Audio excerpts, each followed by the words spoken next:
Good morning, students. Welcome back to online studies. Today we are going to start up the new section of your Unit 5, and that is being healthy. And the third section is a story named What Katie Did. So it's a beautiful story written by the author Susan Coolidge. And this extract has been taken from the book with the same name, What Katie Did. So, Susan Coolidge was active between 1835 to 1905. Her real name was Sarah Chauncey Woolsey. She wrote many books for children, among which What Katie Did and What Katie Did Next became really popular. So this is an extract from the book What Katie Did. So let's read on the story and find out what Katie did. So I tell you, before reading the story, this story deals with the different kinds of mental conditions, mental state a person feels during his or her illness. Like when we are ill, when we are lying on the bed, what kind of thoughts that come across our mind? How do we feel? So basically, all these feelings and emotions and thoughts have been expressed they have been explained very deeply, very nicely, in a very nice manner. The author has explained all these feelings and emotions. So let's read on. Do you think keeping a positive and a cheerful attitude when you are ill or recovering from an injury results in quick healing? So we will discuss about this in our online class, students. So yes, I definitely feel that keeping a positive attitude and cheerful attitude during our illness will help us recovering from the illness in a quick way. It speeds up our morale, it boosts our morale, and it helps in speedy recovery. So what do you think? That we will discuss in our online class. This extract is about a young girl who is recovering from an accident. When she realizes that she will be lying in bed for a long time, she is very despondent. Read on to find out how she overcomes her depression, which is the first step towards regaining her health. Now, this is an extract about a young girl who has met with a serious accident, and it will take a long time to recover from her illness, and due to this she feels very despondent. Despondent means gloomy, hopeless, sad, and very, very dull, very negative, very pessimistic. So let's read on that how she overcomes, who helps her in overcoming her depression, and that is the first step towards getting healthy. Now that she knew that there was no chance of getting well at once, the days dragged dreadfully. She lost heart about herself and took no interest in anything. Aunt Izzy brought her books, but she did not want to read or to sew. Nothing amused her. Now, we are reading about Katie, and we already know that she had been met with an accident, and she knows that it will take her a long time to get her back on her legs again, to get her well. It will take she'll take a long time. So that has made her very gloomy, very sad. So when she knows that there is no chance of getting well at once, so her days dragged on dreadfully. Dreadfully means extremely slowly, extremely. They lingered on. Her days did not pass quickly, because in a day, when you are a normal person, when you are healthy, you do not know when the day passes by. You have so many things to do. You have so many ideas to apply. So you do not know. You feel as if 24 hours is also a less time to finish up all those tasks. But when you are lying on the bed, you are ill, you have nothing to do, you have only the thoughts which come to your mind is how sick you are, how ill you are, how helpless you are. So your days do not pass quickly. She lost her heart about herself, that she lost all her hopes, and she did not take any interest in anything. Her aunt brought her books to read. She did not read. She did not sew, and nothing amused her. She was not interested in anything. Clover and Sissy, we will come to know who are they, would come and sit with her. But hearing them tell about their plays made her cry miserably. That Aunt Izzy wouldn't let them come often. They were not very sorry for Katy. They were very sorry for Katy. But the room was so gloomy and Katy was cross that they did not mind much not being allowed to see her. Now, whenever they used to come to meet her, they used to tell her about their plays, about their things which they do outside, and this made Katy very gloomy, very sad, and so that's why Aunt Izzy did not allow Clover and Sissy to come to meet her often. And since Katy remained in a very sad mood and in a very depressing mood, they also did not mind not coming to her, meet her so often.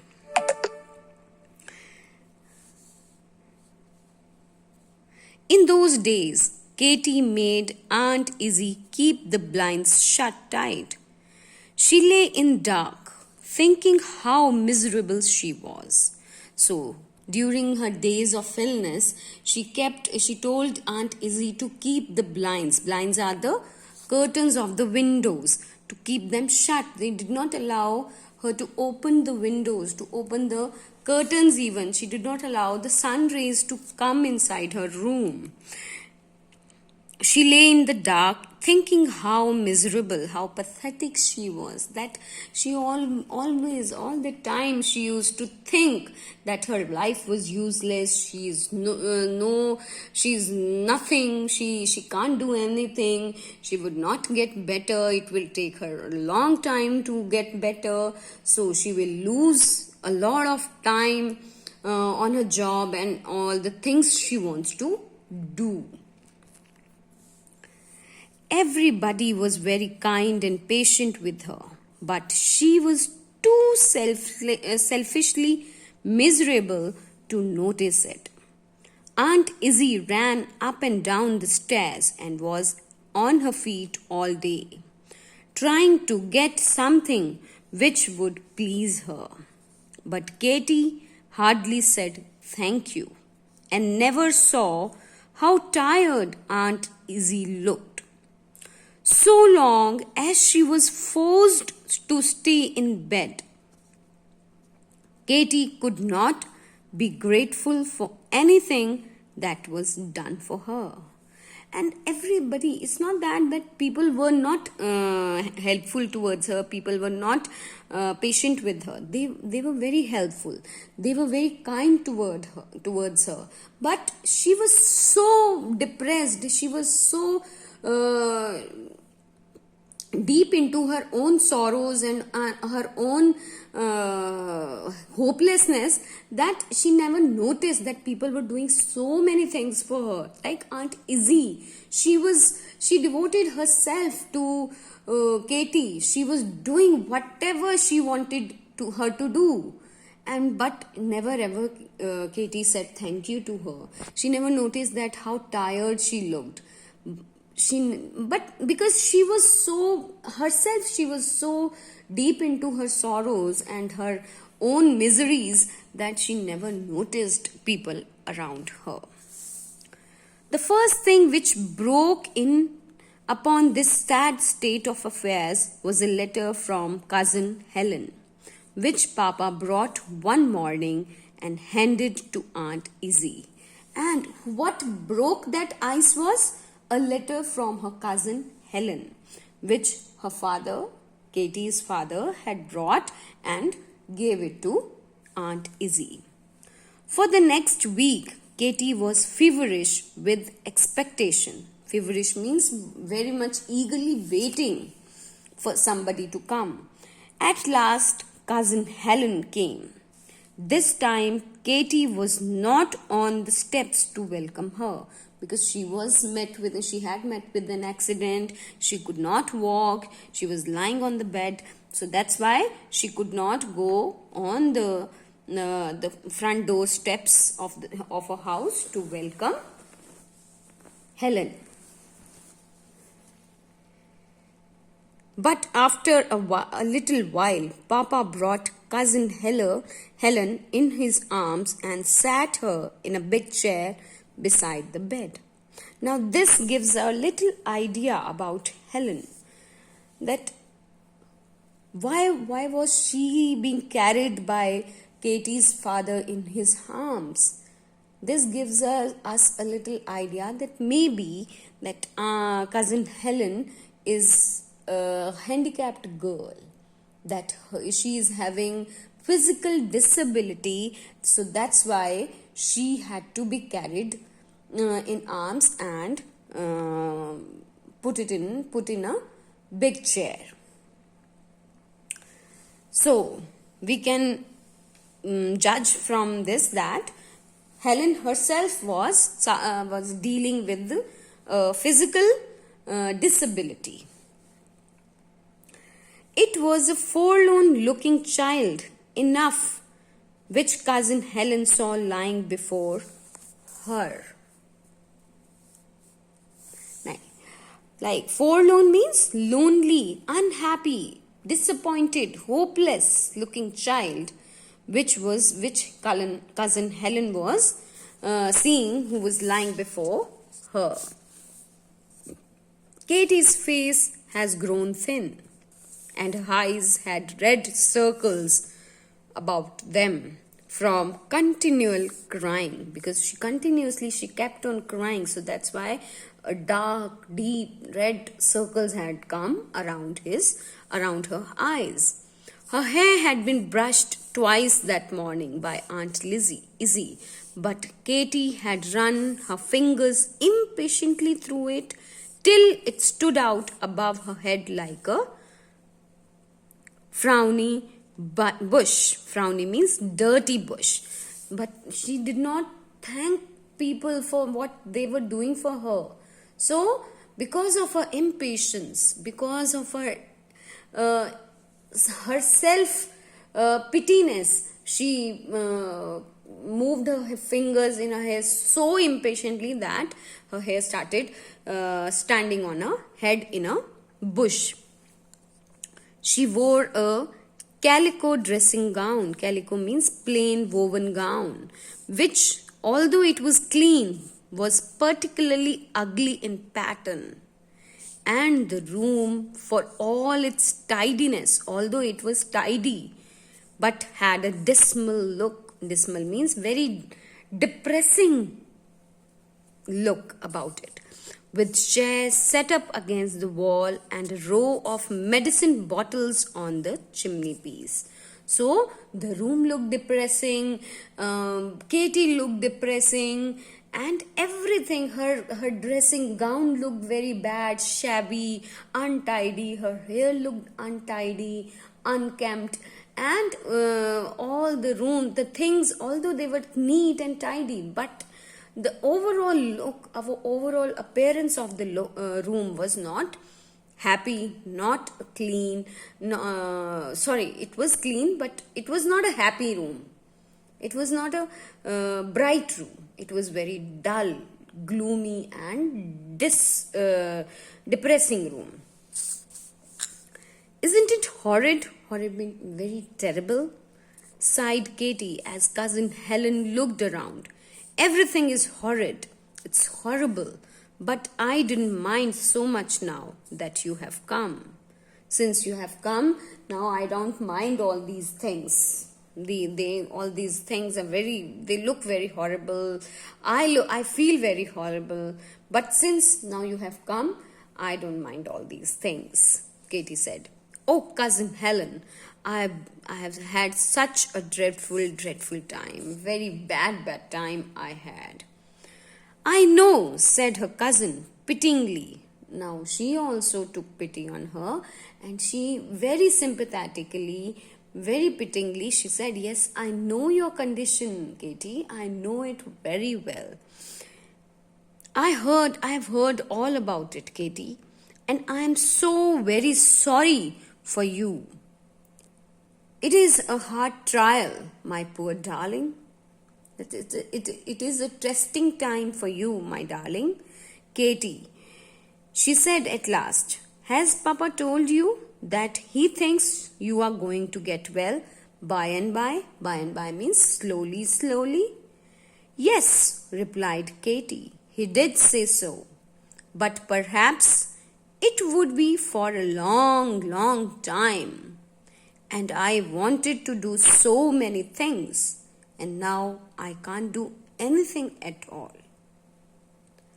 So Katie said, yes, I know. Papa also told me that I will be getting better slowly, gradually. I will become better. I will overcome my illness. But right now I feel very bad, very sad and gloomy and hopeless because I wanted to do so many things. And now, since I am ill, since I have met with an accident, I can't do all those things. What sorts of things? Study and help people and become famous. And I wanted to teach children. Mama said I must take care of them, and I meant to. And now I can't go to school or learn anything myself. And if I ever do get well, the children will be almost grown up and they would not need me. Now, she tells her plans to her cousin Helen, that she wanted to study, help people, and most of all she wanted to teach children. But now, since she is ill, she is lying in her bed, so that's why she can't go, she can't get up, go to school, study or teach children. And if ever she gets up, she gets well, so she won't be able to teach those children because they will be grown up and they won't be needing her anymore. But why must you wait till you get well? Asked cousin Helen, smiling. Why, cousin Helen, what can I do lying here in bed? A good deal. Shall I tell you, Katie? What it means to me that I should say to myself if I were in your place. Now, cousin Helen says that should I tell you that what should I say to myself if I had been in your place? That if I had been met with an accident, what would I have done if I had been you? Yes, please, Katie, replied Katie wonderingly. Now, this has increased her inquisitiveness. This has provoked her, that intrigued her and aroused her interest. Now it had made her thinking, what her cousin Helen would have done if she had been in her place. So that's all in this video, students. I hope you have understood the reading and the explanation till now. Thank you very much. Have a nice day.